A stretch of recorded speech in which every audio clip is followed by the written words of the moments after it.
Bismillahirrahmanirrahim.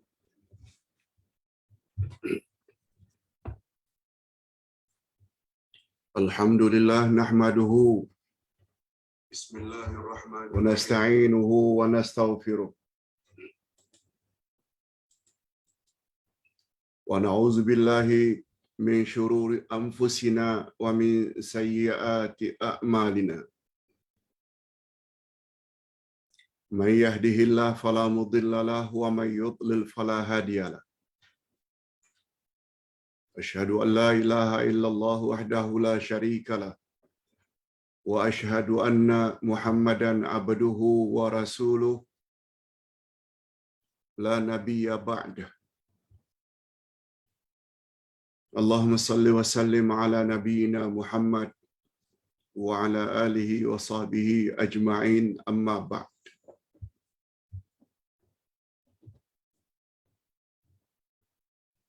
Hadirin dan hadirat serta para pemirsa yang saya hormati, Assalamualaikum warahmatullahi wabarakatuh. Alhamdulillah, kita bersyukur kehadirat Allah Azza wa Jalla. Berkat taufiknya, kita diberi oleh Allah istiqamah untuk tetap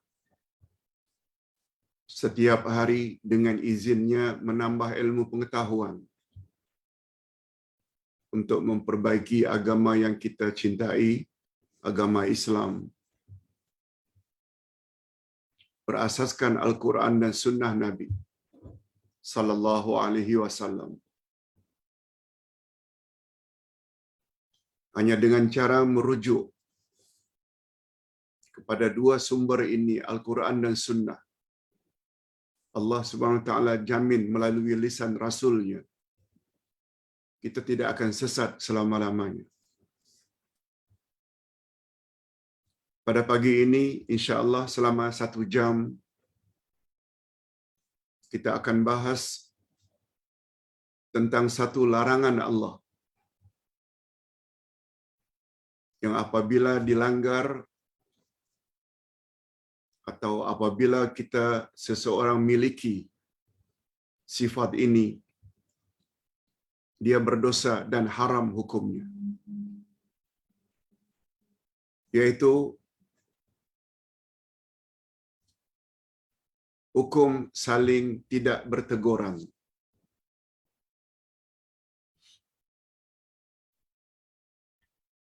Saling benci-membenci antara satu dengan yang lain. Rupanya dalam pandangan agama, haram hukumnya. Ini sesuai dengan sabda Nabi sallallahu alaihi wasallam. Kita bawa di sini 3 hadis Nabi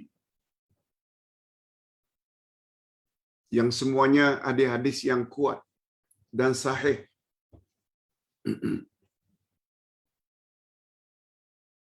Hadis yang pertama, An Ayyub bin radhiyallahu anhu anna Rasulullah sallallahu alaihi wasallam qala la yahillu li muslim an yahjura akhahu fawqa 3 layalin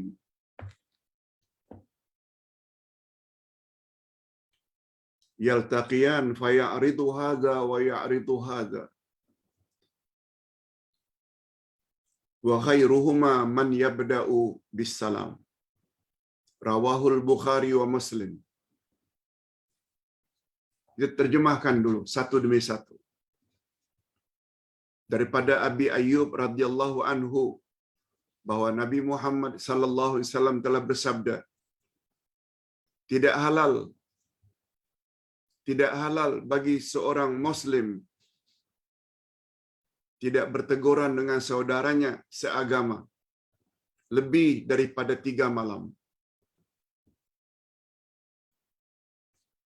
Mereka bertemu, lalu yang ini berpaling dan yang itu juga berpaling.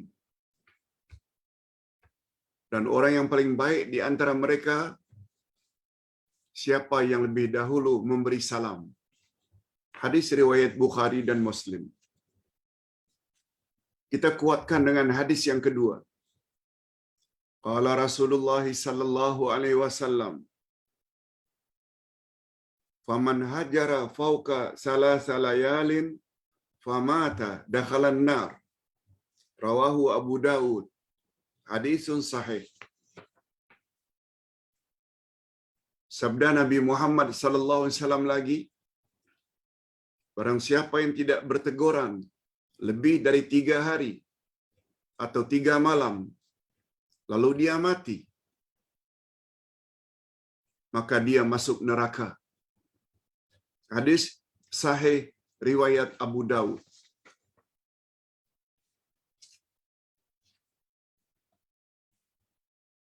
Hadis yang ketiga, qala Rasulullah sallallahu alaihi wasallam, man hajara akhahu sanatan kasafki dima'i. Rawahu Abu Daud wa qala an-Nawawi sanaduhu sahih.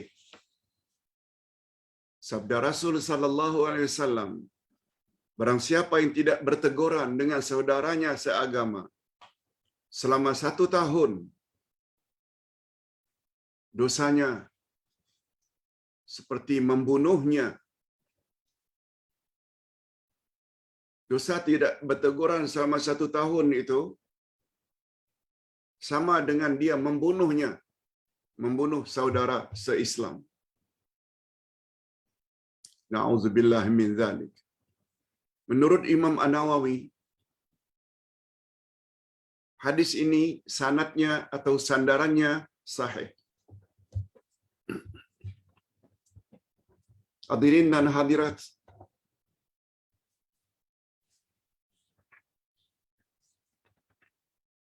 dari 3 hadis di atas, Ustaz simpulkan dengan 7 kesimpulan. 7 kesimpulan. Berdasarkan 3 hadis tadi. Coba dengar baik-baik. Dan berazam. Sudah dengar, dah tahu betapa bahayanya sikap tidak berteguran dengan sesama Muslim. Mesti berazam untuk melaksanakan dalam kehidupan sehari-hari.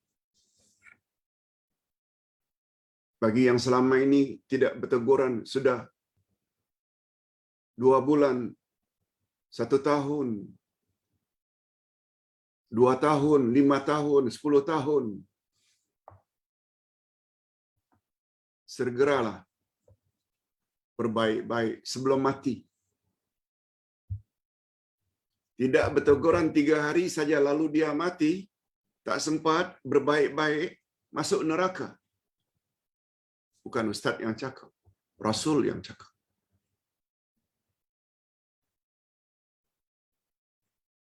Jadi sikap meneruskan permusuhan, tak berbaik-baik, adalah sikap yang sangat-sangat dibenci oleh Allah. Sehingga orang tersebut layak dihumban ke dalam api neraka.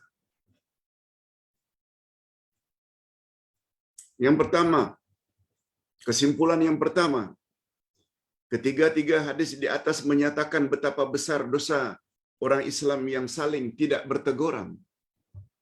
Itu kesimpulannya. Dosa besar, bukan dosa kecil.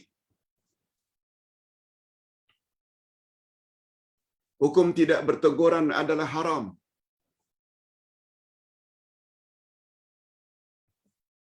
Hukum tersebut digambarkan oleh Nabi sallallahu alaihi wasallam pada hadis pertama. Nabi gunakan istilah la yahillu, tidak halal. Tidak halal maknanya haram. Hadis yang kedua pula Nabi gunakan istilah dia masuk neraka bila lebih dari 3 hari tidak berteguran. Itu juga membawa makna dosa besar. Hadis yang ketiga, orang yang tidak berteguran selama 1 tahun, hukumnya sama dengan dia membunuh orang tersebut. Hukum membunuh juga dosa besar. 1. Pengajaran yang kedua, berdasarkan zahir hadis satu, berdasarkan zahir hadis yang pertama. Ustaz baca sekali lagi terjemahannya. Tidak halal bagi seorang Muslim tidak berteguran dengan saudaranya seagama lebih dari 3 hari. Ini memberi isyarat.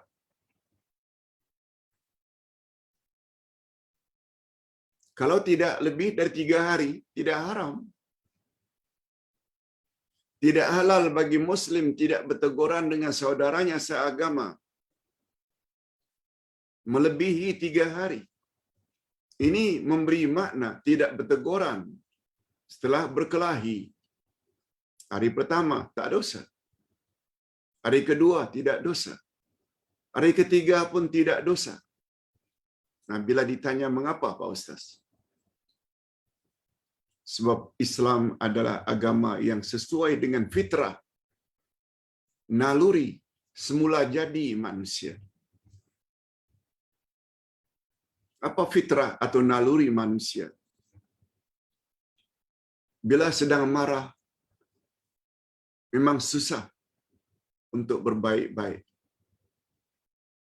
Itu sebabnya kata Nabi, yang haram itu bila melebihi 3 hari. Diharapkan setelah 3 hari itu menjadi dingin, menjadi sejuk hatinya, sehingga dia berteguran.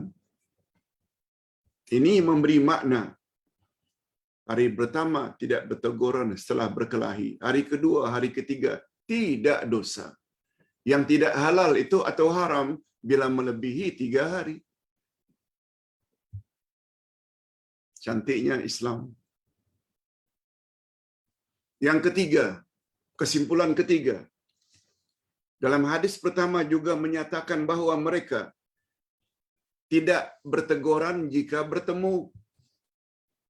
Fayaltaqiyan fayaridu hadza wa ya'ridu hadza. Jika mereka bertemu setelah 3 hari, yang satu melencong ke kanan, yang satu melencong ke kiri. Ini memberi makna setelah terjadi perkelahian, lalu mereka tak bertemu. Insya-Allah selama itu mereka tidak berdosa.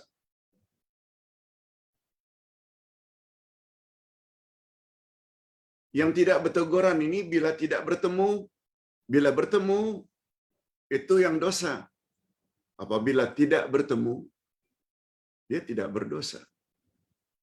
Apalagi ketika itu hati sudah menyesal, hati ingin berbaik-baik, apalagi dihubungi dengan phone, WhatsApp, menyatakan penyesalan, lagi bagus.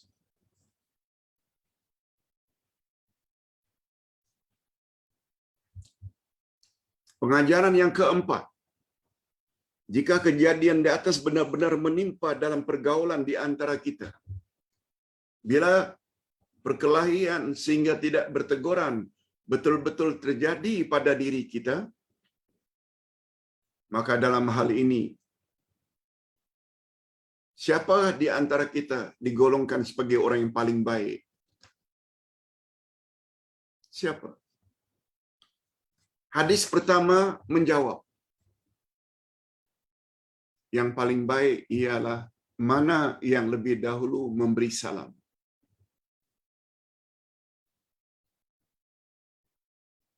Yang paling baik dari 2 orang yang bertelingkah, mana di antara 2 yang bertelingkah itu yang menegur dengan memberi salam lagi bagus. Tegur pun sudah termasuk ingin berbaik-baik. Adapun orang yang ditegur tetap marah lalu berpaling, itu urusan dia dengan Allah.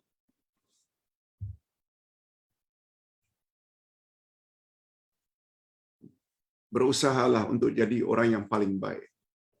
Tak ada ruginya. Nampaknya seperti mengalah, tapi kita mulia di mata Tuhan.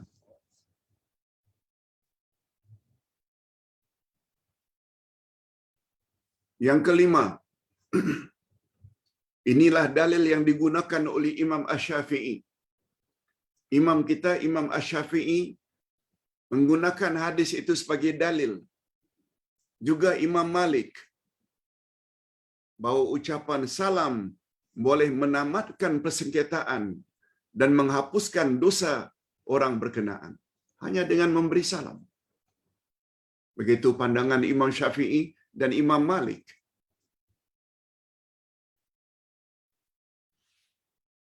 Tetapi tidak demikian menurut Imam Ahmad Ibnu Hanbal dan Ibnu Qasim Al-Maliki. Mereka berdua pula berpendapat lain. Ucapan salam tidak dapat menamatkan persengketaan jika dialah yang menjadi punca persengketaan tersebut. Dia yang menjadi penyebab perkelahian itu. Sekedar memberi salam tak terhapus lagi dosanya. Lain dengan pandangan Imam Asy-Syafi'i. Memberi salam saja maka berakhirlah persengketaan dan dihapuslah dosa-dosanya. Menurut Imam Asy-Syafi'i dan Imam Malik. Adapun jika orang yang berkenaan berkirim surat, adapun orang berkenaan yang menjadi punca perbalahan kirim surat pula, dalam hal ini ada dua pandangan. Dia kirim surat. Dia tak mau jumpa, tapi dia kirim surat. Dalam hal ini ada dua pandangan. Pandangan pertama, dosanya tidak terhapus karena salam tersebut tidak diucapkannya. Itu satu pandangan. Nah, pandangan yang kedua, ini pandangan yang lebih kuat. Dengan mengutus surat, apalagi diawali dengan Assalamualaikum, terhapus dosanya sebab rasa bencinya telah hilang. Dan inilah pendapat yang lebih kuat, yaitu pendapat yang kedua, atau yang pertama tadi pandangan Imam Asy-Syafi'i. Sama ada beri salam bila jumpa atau kirim surat, insya-Allah terhapus dosa-dosanya. Kirim surat, istilah ini sebab ketika Ustaz tulis buku ini, zaman itu tidak secanggih hari ini. Ada WhatsApp, ada SMS, ada Telegram. Jadi pada hari ini, WhatsApp saja pengganti surat. Apalagi telefon dengan ucapan, lagi mantap. Adapun orang yang kita hubungi, letakkan telefon, tak mau jawab, itu urusan dia dengan Allah.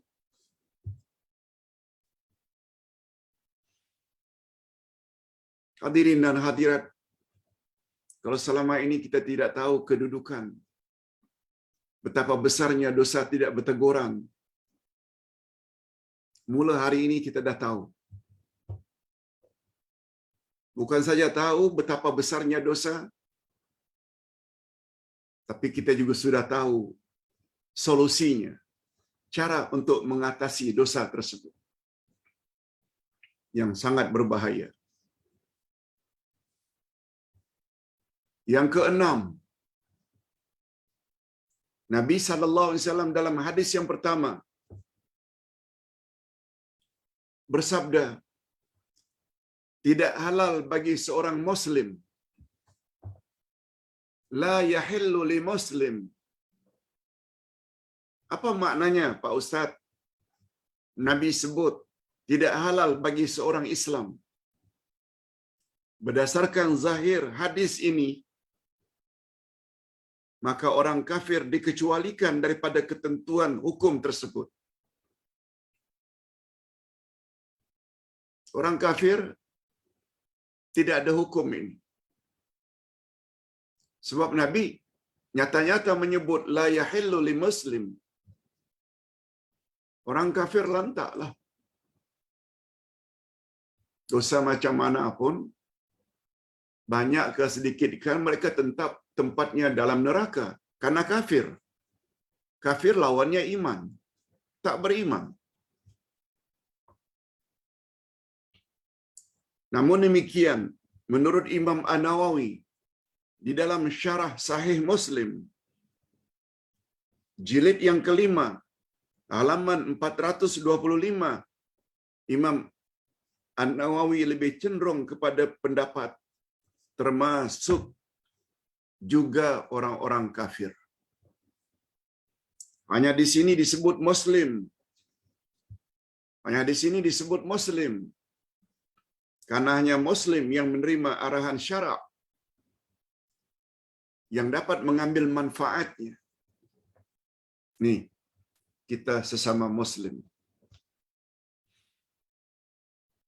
Kita wajib ambil pengajaran daripada ancaman keras ini. Tentang orang kafir tak percaya, itu urusan mereka. Mereka saja tak percaya kepada Nabi Muhammad sallallahu alaihi wasallam. Macam mana pula tak percaya dengan apa yang Nabi ucapkan? Itu urusan mereka. Namun demikian menurut Imam An-Nawawi, termasuk juga orang kafir. Okey, itu pandangan beliau yang patut dihormati. Yang ketujuh, terakhir, hukum haram tidak berteguran kalau melebihi 3 malam atau 3 hari, sebagaimana yang diungkapkan di atas. Adalah terbatas jika kejadian itu berlaku tanpa sebab yang munasabah. Okey. Ini bahagian yang penting. Tidak halal atau berdosa hukumnya atau haram, tidak berteguran lebih dari 3 hari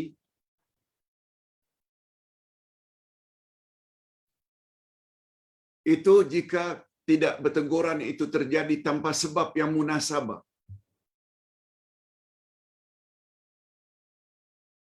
Ini memberi isyarat tetap tidak dosa, tidak berteguran walaupun melebihi 3 hari, melebihi seminggu, tetap tidak dosa apabila ada sebab-sebab yang munasabah. Antara lain orang tersebut menghina agama Islam, menghina Nabi Muhammad sallallahu alaihi wasallam. Kita justru disuruh jangan tegur orang itu. Itu maksudnya. Sebab ada sebab yang munasabah. Sayangnya kita kepada Allah, sayangnya kita kepada Rasul, sayangnya kita kepada Al-Quran, sayangnya kita kepada sunnah Nabi, lalu dihina oleh seseorang, walaupun orang itu orang Islam. Lalu kita tidak tegur karena bencinya, tidak dosa.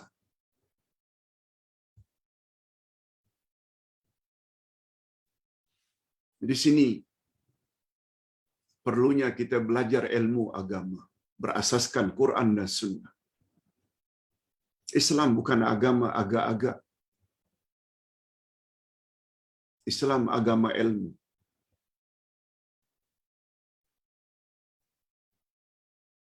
Islam agama yakin.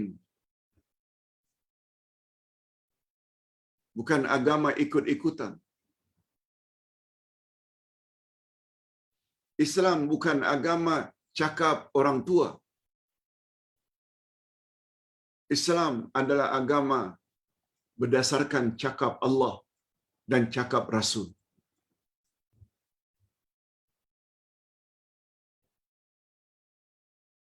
Nah, bila ditanya, Pak Ustaz, tidak berteguran dengan orang-orang tersebut berdasarkan sebab-sebab yang munasabah tidak berteguran, ada dalil ke Pak Ustaz? Tanya.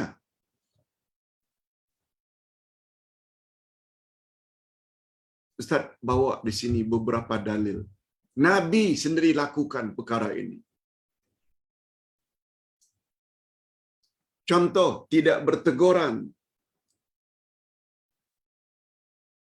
hanya karena perbezaan pendapat dalam hal-hal furu', yaitu perkara-perkara cabang agama atau kecuaian menunaikan hak dan kewajiban dalam pergaulan. Dia tidak pernah atau dia pernah tidak datang ketika kita undang. Dia pernah tidak jawab salam kita ketika kita memberi salam. Itu karena kelalaian. Yang itu tidak boleh dijadikan dalil kita tidak berteguran. Tak boleh. Atau karena khilaf pendapat dalam perkara-perkara furu'. Mereka pakai kunut subuh, kita tak pakai. Mereka pakai usalli, kita tak pakai usalli. Mereka tidak gerakkan jari-jari, jari telunjuk ketika tasyahud. Kita pula gerak-gerak. Semua ini adalah perbezaan pendapat dalam hal-hal furu', perkara-perkara cabang. Kita tak setuju dengan amalan tahlilan sempena kematian. Kita tak setuju dengan talqin mengajar orang dalam kubur setelah dikebumikan. Mereka ada talqin, mereka ada tahlilan. Hari ke-7, hari ke-40. Semua ini perbezaan-perbezaan furu', cabang. Jangan atas dasar ini tidak berteguran. Tidak bertegur sapa. Tak boleh. Hormati pendapat mereka. Dan mereka juga perlu hormati pendapat kita.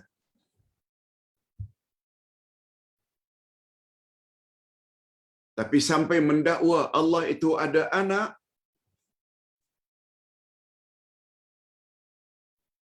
sampai mendakwa tafsiran Nabi terhadap ayat-ayat Quran itu kurang kuat berbanding tafsiran akal mereka semata,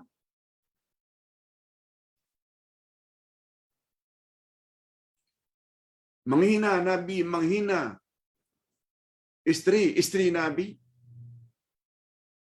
tidak percaya adanya hari kiamat, tidak percaya adanya azab kubur,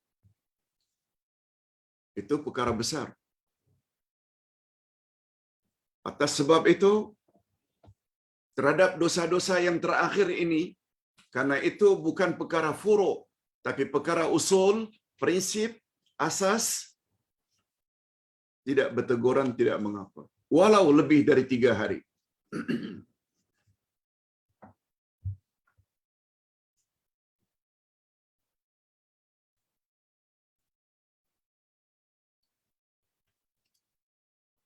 Kemarahan dalam Islam. Kemarahan dalam Islam bukan bermakna kita perlu buang sifat marah sampai ke akar-akarnya. Tak boleh dalam Islam.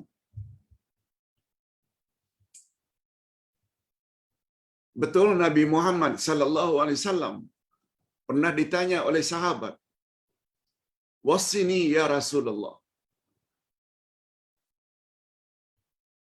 Bukan wasini wahidah ya. Yang pernah terkenal belasan tahun yang lalu.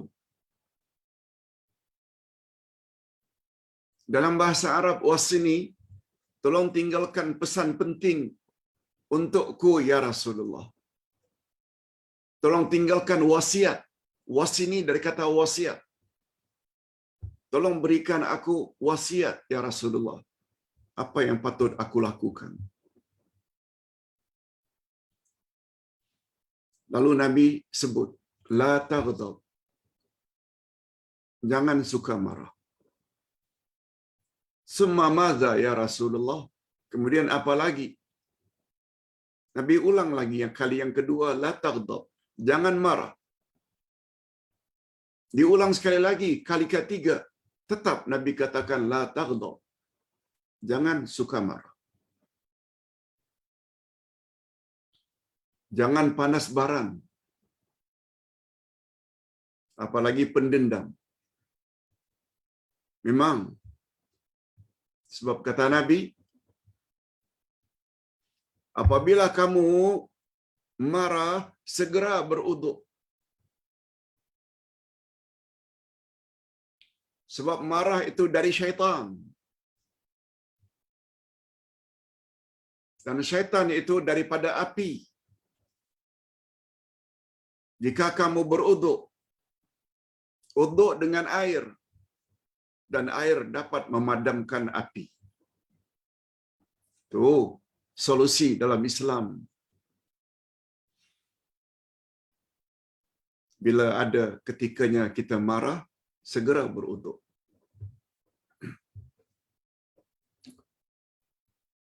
Dalam hadis yang lain, apabila kamu sedang marah, sedang berdiri, hendaklah kamu duduk.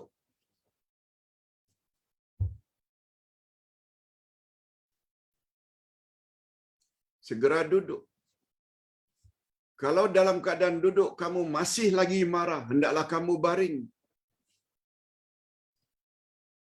Mudah-mudahan dengan baring tersebut, kemarahanmu akan hilang. Apa sebab? Ketika baring, badan kita sudah sangat hampir dengan bumi. Sebab kita manusia berasal daripada tanah, bumi.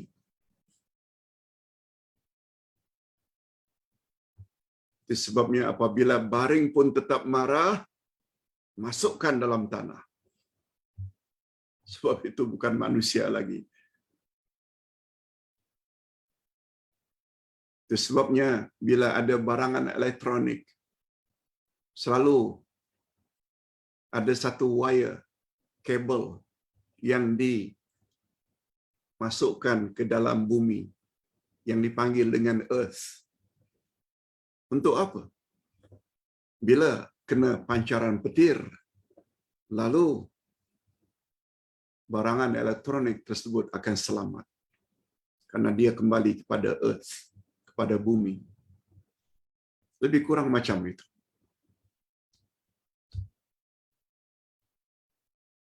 Begitu solusi yang diberi oleh Nabi untuk menghilangkan marah.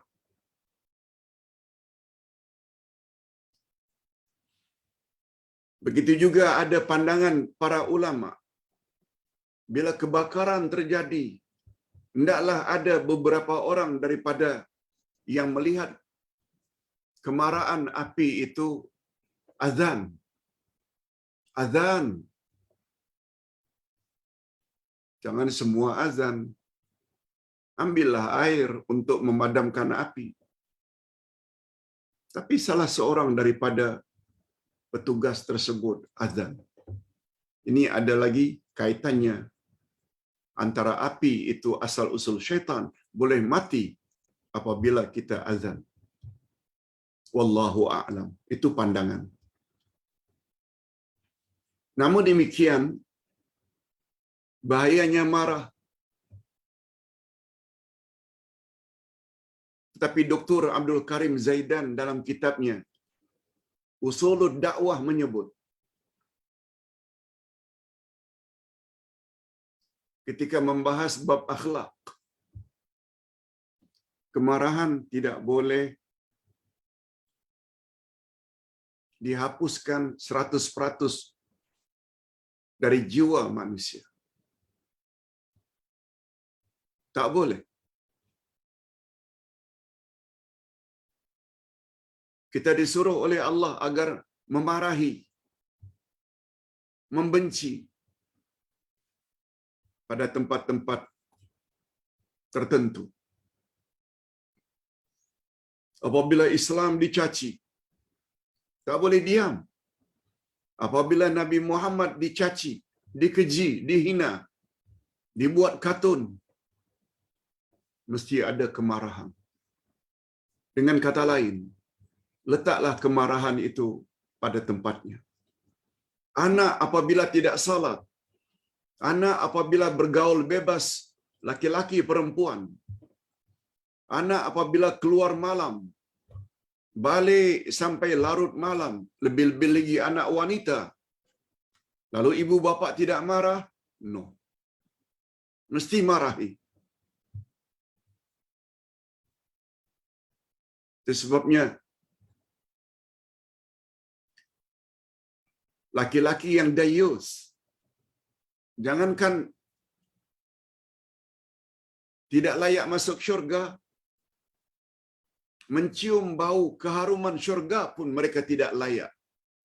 Apa makna dayus? Orang yang apabila istrinya bersama lelaki lain sedikit pun tidak ada rasa cemburu. Perlu ada rasa marah. Bila istrinya diperlakukan oleh laki-laki lain sesuka hati. Okey, berbalik kepada persoalan.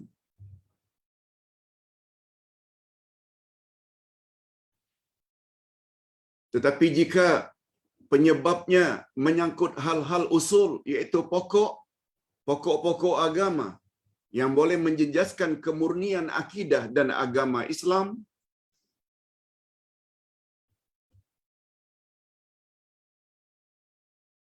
kita dibolehkan untuk marah, malah disuruh.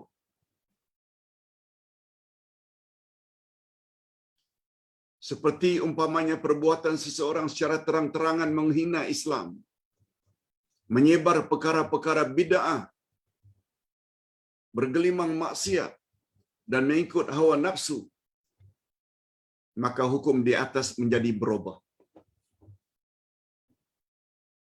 Hukum di atas yakni tidak halal berteguran lebih dari 3 hari, tidak berlaku. Bila berlaku perkara-perkara yang menyangkut perkara asas agama. Kita teruskan. Hijran yang dibolehkan, ini dia. Hijran maknanya tidak berteguran. Yang dibolehkan.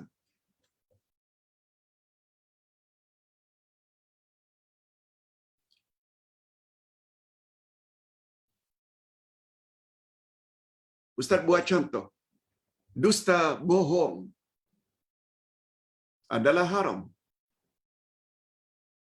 Tapi ada dusta atau bohong yang dibolehkan oleh agama. Ada 3 kebohongan yang dibolehkan. Berbohong dalam peperangan. Bohong dengan maknanya menipu. Dalam peperangan melawan musuh. Melawan orang kafir. Lalu kita buat strategik begini dan begitu. Menipu pihak musuh dibolehkan. Apalagi Nabi bersabda, al-harbu khid'ah. Peperangan itu adalah tipu muslihat. Yang kedua, berbohong untuk mendamaikan 2 orang atau 2 puak yang sedang bersengketa. A bermusuhan dengan B.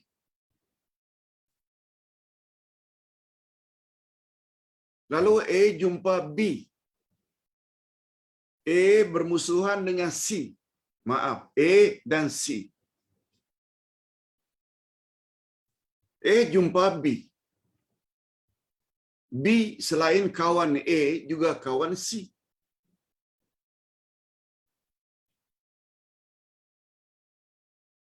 Lalu C pada suatu hari bertanya kepada B. B, aku lihat kau jumpa A minggu lepas. Apa dia cakap tentang aku? Sebab C memang berkelahi dengan A. C nampak A jumpa B berbual-bual. Lalu C ingin tahu, dihubunginya B. Apa yang A cakap padamu, B, tentang aku? B tahu A dan C ini tidak berbaik-baik, tidak berteguran. B hanya kata, tak ada.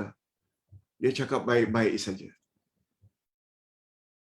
Padahal A luahkan tentang keburukan C kepadanya.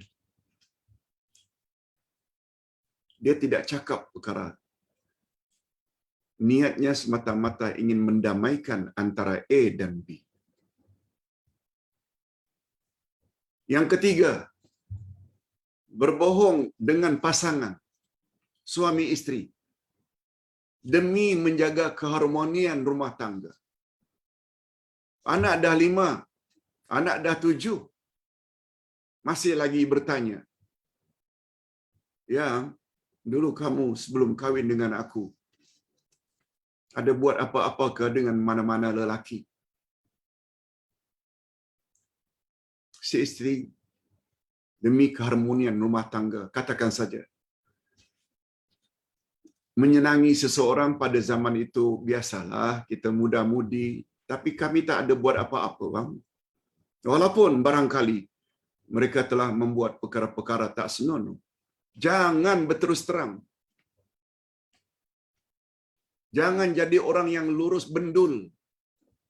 Oh, kami jumpa seminggu 2 kali. Kami telah buat ini, buat itu, buat ini, buat itu.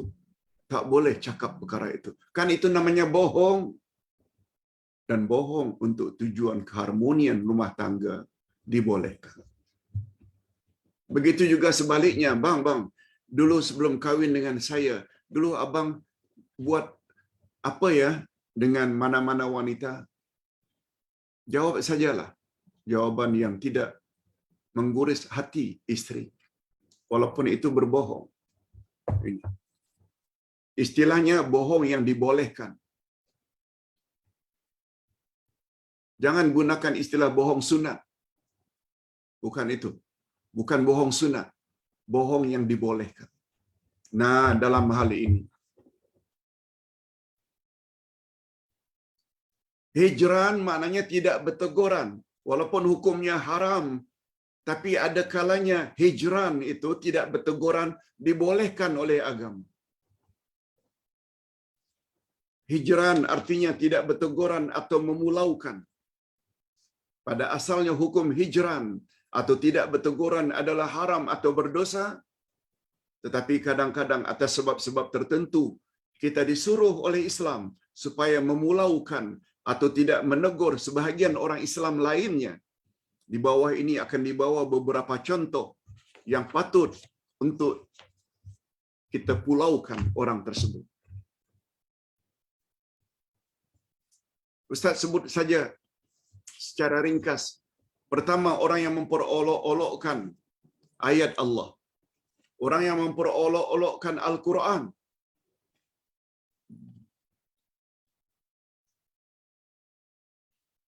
Maksud orang-orang yang memperolok-olokkan ayat Al-Quran ialah orang-orang yang memperkatakan tentang Al-Quran tanpa kebenaran atau tidak secara hak. Allah cakap lain, ditafsirkannya lain.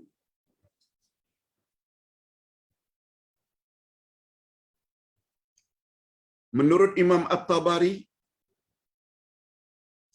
daripada Ja'far bin Muhammad bin Ali, janganlah kamu hampiri ahli khusumat, karena mereka adalah orang-orang yang memperolok-olokkan ayat-ayat Allah. Maksudnya, mereka selalu memperdebatkan perkara-perkara yang para salaf saleh tidak suka memperdebatkannya. Kalau Allah Subhanahu wa taala menyebut dalam Al-Quran, dia ada wajah. Yakini saja Allah ada wajah. Yang pasti wajah Allah berbeza dengan wajah makhluk. Kalau Allah kata dalam Al-Quran, Allah ada tangan, yadullahi fawqa aydihim, yakini saja Allah memang ada tangan. Jangan tanya lebih lagi. Yang mustahak kita kena yakini tangan Allah tak serupa dengan tangan makhluk. Itu keyakinan salafus salih. Ada golongan yang mengatakan jangan diartikan Allah itu ada tangan, jangan artikan Allah itu ada wajah. Itu tak sepatutnya dilakukan. Sebab tidak begitu keyakinan salafus salih. Mereka tak pernah tanya macam mana tangan Allah. Yakini saja. Cuma pastikan saja sifat-sifat Allah itu tidak sama dengan sifat makhluk. Laisa kamitslihi syai' wa huwa samiul basir. Allah tak serupa dengan satu apapun juga. Dan Allah Maha mendengar lagi Maha melihat. Walam yakul lahu kufuwan ahad. Allah tak serupa dengan satu apapun juga. Yang kedua, boleh tidak berteguran dan tidak dosa terhadap orang-orang yang suka berbuat zalim. Tapi ingat, apa makna zalim? Zalim maknanya lawan dari adil. Kita tidak akan tahu makna zalim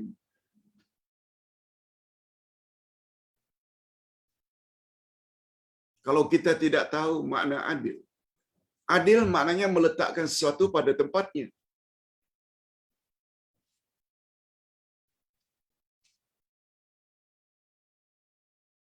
Kalaulah adil maknanya meletakkan sesuatu pada tempatnya, maka seseorang yang meletakkan sesuatu tidak pada tempatnya, zalimlah itu. Luas makna zalim. Jaminan dari Nabi, kamu tidak akan sesat selagi kamu berpegang teguh pada Quran dan Sunnah. Oleh sebab itu, apabila dalam beragama tidak merujuk pada Quran dan Sunnah, termasuk ke dalam zalim.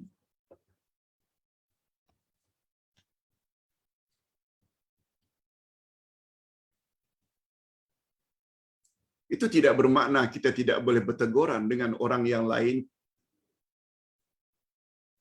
atau punya pendapat yang berbeza. Tapi kita dah sebutkan. Bila menyangkut perkara-perkara furu' dan tafsirannya ada beberapa jenis tafsiran, lalu masing-masing ikut tafsiran yang mereka yakini. Insya-Allah itu perkara furu'. Tak mengapa. Ada yang berpendapat bila lelaki dan wanita, suami isteri, bersentuhan batal wuduk. Ada yang lain berpendapat tidak batal. Karena Nabi pernah cium Aisyah setelah berwuduk, langsung salat. Rasulullah karena biliknya kecil, salat tahajud, terpegang kaki Aisyah. Beliau teruskan salatnya. Yang batal wuduk bila melakukan hubungan kelamin. Dua pendapat ini cukup popular. Yang mana satu kita mau ikut, silakan. Jangan menyebabkan kita sampai tidak berteguran. Sebab itu perkara furu'. Sebab tafsirannya berbeza. Yang mustahak, kita hendaklah saling menghormati pendapat yang lain. Tapi mendakwa Tuhan ada anak, itu bukan perkara furu'. Usul. Lam yalid walam yulad. Mendakwa ada Rasul lagi setelah Nabi Muhammad, itu bukan furu', itu usul. Tak percaya adanya hari berbangkit atau hari kiamat, itu usul, bukan furu'. Orang-orang macam itu wajar untuk kita pulaukan. Bukan 2-3 hari, setahun 2 tahun pun tak mengapa, selagi mereka tidak mau kembali kepada ajaran Islam yang sebenar. Yang ketiga, iaitu orang yang terlalu mengikut hawa nafsu, iaitu suka menafsirkan Al-Quran berdasarkan akal semata-mata. Ini seperti golongan anti hadis. Malah mendakwa tafsiran mereka lebih tinggi nilainya daripada tafsiran Nabi Muhammad terhadap ayat Quran. Oh, itu sangat bercanggah. Padahal Allah menyebut dalam surat An-Nahl ayat 44, kami turunkan kepada engkau hai Al-Quran wahai Muhammad, supaya kamu explain Al-Quran kepada umat manusia. Ini tugas Nabi untuk menjelaskan Quran pada umat. Bukan akal semata-mata. Malah menafsirkan Quran dengan akal semata-mata, dia tergolong tafsir yang paling rendah kualiti. Kita selalu sebut, tafsir Quran yang paling kuat bila ayat Quran ditafsirkan oleh ayat Quran yang lain. Yang kedua, bila ayat Quran ditafsirkan oleh hadis Nabi. Yang ketiga, bila ayat Quran ditafsirkan oleh aqwalus sahabah, pandangan para sahabat. Begitulah seterusnya. Yang keempat, yang terakhir, kita juga boleh tidak berteguran kepada orang yang berbuat bid'ah dan menyebarkan bid'ahnya. Hadirin dan hadirat, bila bercakap tentang bid'ah, bid'ah ada yang boleh membawa kepada kufur, kafir. Ada yang tidak membawa kepada kafir. Itu sebabnya kalau hadirin dan hadirat ada buku Ke Arah Memahami Al-Quran dan Al-Hadis jilid 1,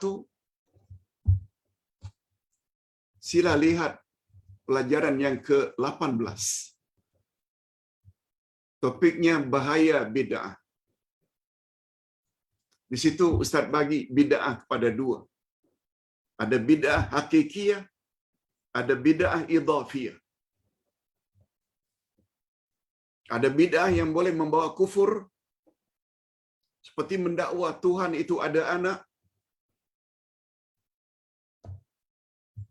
Itu bid'ah hakiki, tempatnya neraka.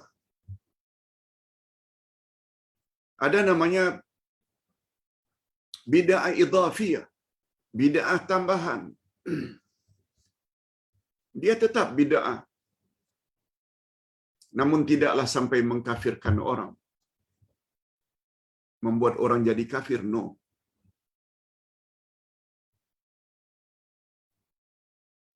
Itu sebabnya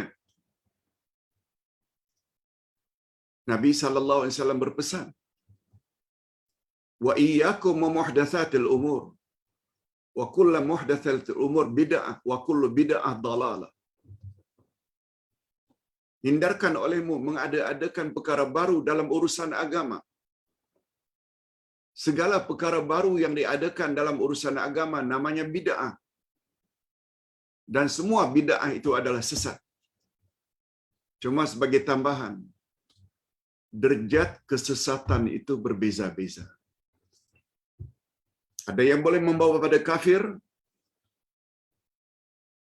Nabi Muhammad mengajar kita, sembahlah Allah yang Maha Esa. Allah itu Maha Esa. Lam yalid wa lam yulad. Lalu tiba-tiba ada orang yang mendakwa Tuhan itu ada anak. Nabi Muhammad sallallahu alaihi wasallam pernah menyatakan, aku ini adalah orang yang terakhir. Maknanya terakhir sebagai rasul. Tiba-tiba mendakwa ada rasul lagi, namanya Rasul Melayu. Boleh rosak akidah dan boleh membawa kepada kufur. Bila ada orang yang berkeyakinan ada rasul lagi setelah Nabi Muhammad sallallahu alaihi wasallam. Itu perkara asas. Seseorang sudah dianggap muslim apabila dia mengucap satu kalimat syahadat, asyhadu an la ilaha illallah. No, itu perkara asas. Sebab dalam Islam, rukun Islam yang pertama mengucap 2 kalimat syahadat. Kalau hanya mengaku asyhadu an la ilaha illallah,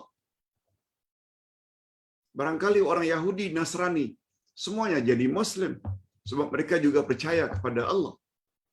Sebab mereka tetap dikatakan kafir karena mereka tidak iktiraf Muhammad Rasulullah. Itu perkara asas. Hadirin dan hadirat rahimakumullah. Ini dulu yang dapat Ustaz sampaikan pada sesi yang pertama. Pembahasan tentang topik hukum saling tidak berteguran. Rupanya bukan perkara kecil. Kalau Ustaz boleh tambah sedikit lagi. Rasulullah sallallahu alaihi wasallam pernah bersabda, amal manusia diangkat ke langit 2 kali dalam seminggu, Senin dan Khamis. Lalu Allah Subhanahu wa taala ampunkan dosa-dosa manusia selagi mereka tidak buat syirik. Cuma Allah tambah mengatakan kepada para malaikat, utruku hadzaini hatta yastaliha. Utruku hadzaini hatta yastaliha. Tinggalkan 2 puak ini. Jangan engkau berikan mereka ampunanku sehingga mereka berdamai, sehingga mereka berbaik-baik. Ustaz ulang sekali lagi. Ini Ustaz dah sebut, kalau tidak salah, pada pelajaran 30, buku ke arah memahami Al-Quran jilid 1. Bahaya tidak berteguran ditinjau dari sudut lain. Amal manusia diangkat ke langit 2 kali dalam seminggu, Senin dan Kamis. Itu sebabnya kata Nabi, aku suka puasa Senin dan Kamis. Sebab aku sangat suka kalau amalku naik ke langit ketika itu aku sedang berpuasa. Allah Subhanahu wa taala ampunkan dosa-dosa manusia pada hari itu kecuali orang yang melakukan syirik. Kemudian Allah berfirman kepada para malaikat, utruku hadzaini hatta yastaliha. Tinggalkan 2 orang ini atau 2 puak ini. Jangan kamu beri ampunanku kepada mereka sehingga mereka berdamai. Tinggalkan 2 puak ini atau 2 orang ini sehingga mereka berdamai. Allahu Akbar. Lagi membuat kita sangat takut tidak berteguran. Okey. Sekarang ilmu sudah Ustaz sampaikan.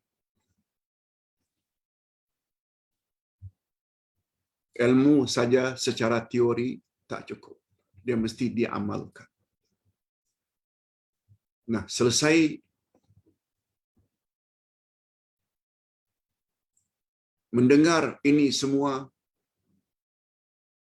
kontak segera orang-orang yang kita tidak berteguran. Kalau perlu, forward mereka, share mereka YouTube ini, supaya mereka juga sadar betapa bahaya sikap tidak berteguran. Mudah-mudahan usaha kita menuntut ilmu melayakkan kita untuk mendapat redha Allah Azza wa Jalla, dan selanjutnya kita mati dalam husnul khatimah, dan selanjutnya kita terlepas daripada azab kubur dan azab api neraka. Amin ya rabbal alamin. Hadirin dan hadirat rahimakumullah. Ada 3 pertanyaan yang Ustaz sempat untuk jawab insya-Allah pada hari ini.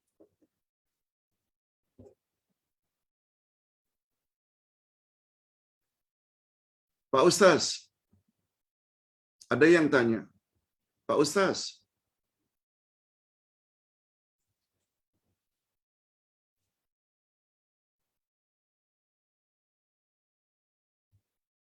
akhir-akhir ini tersebar atau diviralkan tentang ajaran martabat 7.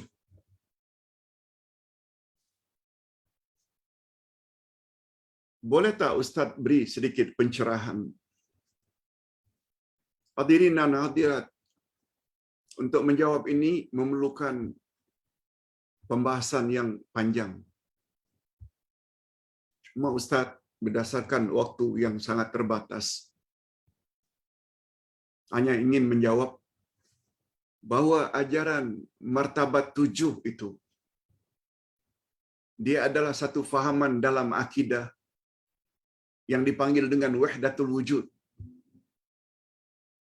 Wahdatul wujud maknanya pahaman yang mendakwa kita ni bersatu dengan Allah. Wahdatul wujud, wujud yang satu. Kita dengan Allah bersatu. Pahaman ini sebenarnya pahaman sesat. Pahaman sesat.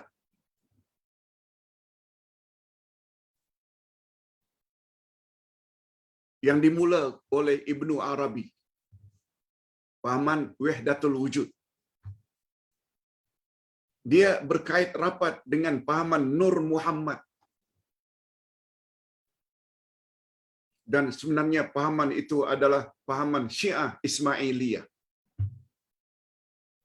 Cukuplah Ustaz beri isyarat itu.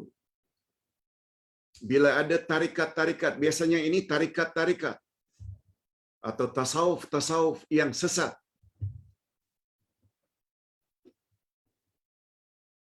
ajaran tersebut adalah ajaran sesat. Oleh sebab itu tidak heran kalau kerajaan Malaysia mengharamkan ajaran ini, yang akhir-akhir ini mula ingin dihidupkan kembali oleh orang-orang tertentu. Itu jawaban Ustaz. Yang kedua, Pak Ustaz, jika kita berdoa, siapakah yang patut kita dahulukan? Doa untuk diri kita, kemudian disusuli dengan ibu bapa ke, atau isteri ke, atau anak-anak?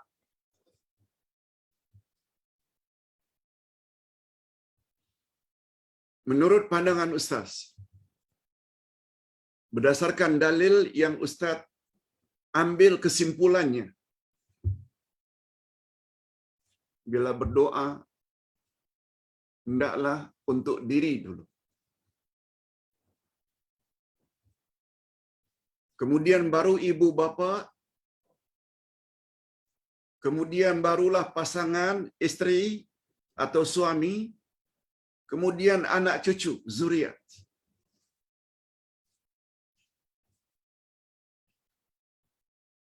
Diri dulu. Baru ibu bapa, baru pasangan, baru zuriat. Menurut pandangan Ustaz, itu urutannya. Bila ditanya dalil, Pak Ustaz, kesimpulan tersebut, apa dalilnya? Lihat ayat 6 surat At-Tahrim. Allah Subhanahu wa taala berfirman, A'udzubillahi minasyaitonir rajim. Ya ayyuhalladzina amanu qu anfusakum wa ahlikum nara. Hei orang-orang yang beriman, peliharalah dirimu dan ahli keluargamu daripada azab api neraka. Allah suruh dirimu dulu. Baru ahli keluargamu. Nah, ahli keluargamu, siapa yang kita perlu utamakan? Ibu bapa dulu. Barulah pasangan. Barulah zuriat.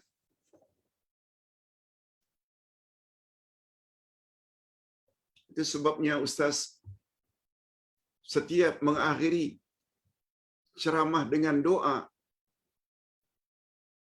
barangkali jamaah dapat atau masih segar dalam ingatan. Mengapa Ustaz katakan Allahumma firli?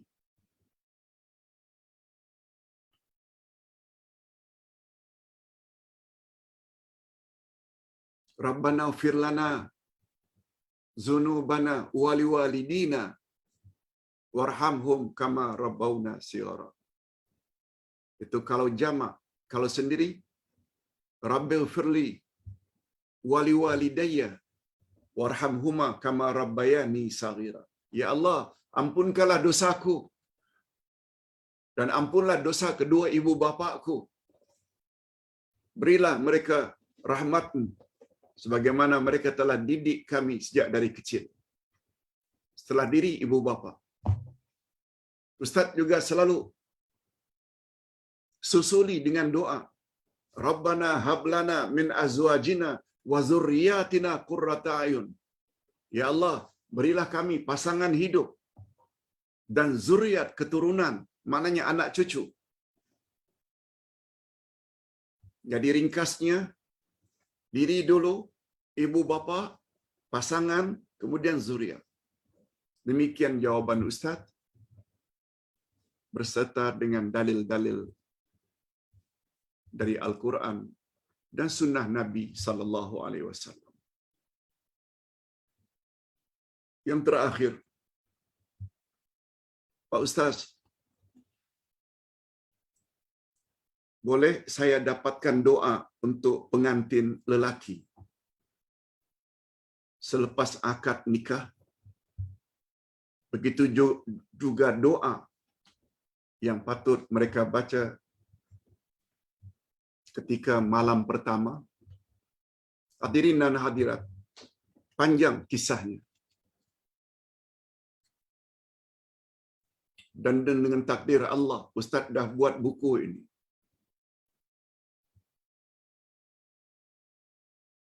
Buku ini Ustaz buat sudah lebih 10 tahun yang lalu. Belasan tahun yang lalu.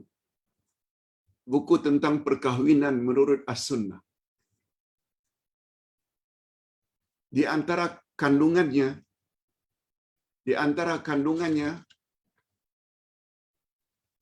doa yang patut dibaca oleh suami sambil memegang kepala istrinya yang baru selesai akad nikah. Beberapa doa yang baik diamalkan oleh suami istri. Pertama, doa pengantin untuk dirinya. Ada. Yang kedua, doa malam pertama. Ada. Dan doa sebelum jima bergaul suami istri juga ada. Bukunya kecil saja. Dia memuat lebih kurang 45 muka surat. Tapi cukup menyeluruh. Apa kewajiban suami terhadap istri, apa kewajiban istri terhadap suami. Termasuk doa-doa yang diminta. Hanya berapa ringgit saja. Sila pesan melalui Shopee. Topik bukunya perkahwinan menurut sunnah Nabi. Buku ini perlu dibaca. Bukan saja untuk pengantin baru, juga perlu dibaca oleh pengantin lama yang sudah lansia. Sebab banyak pengajaran yang dapat kita ambil dari buku kecil tersebut. Syukur alhamdulillah Ustaz tadi malam melihat pesanan dari jemaah dari sebuah negeri minta dikirim semua kitab-kitab yang Ustaz telah tulis sejak dari Al-Asma'ul Husna, termasuk tafsir Al-Quran, akidah, ke arah memahami Quran dan hadis, semua lebih kurang dekat 40 buku. Masya Allah. Insya Allah sangat berguna. Ustaz tidak pernah mengatakan buku Ustaz lah yang terbaik, no. Tapi cukuplah untuk membolehkan memiliki akidah yang benar, cara ibadat yang benar, akhlak yang mulia, insya-Allah. Milikilah buku-buku tersebut, insya-Allah sangat berguna. Kita akhiri dengan doa. Alhamdulillahirabbil alamin. Wassalatu wassalamu ala asyrafil anbiya'i wal mursalin wa ala alihi wa sahbihi ajma'in.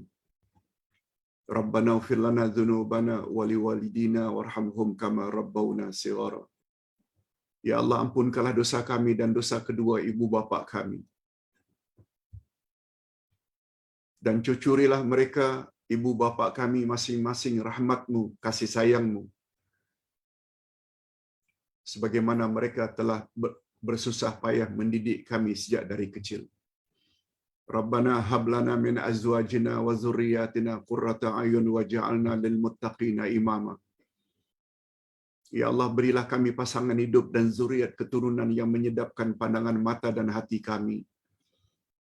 Dan jadikanlah kami pemimpin bagi orang-orang yang bertakwa.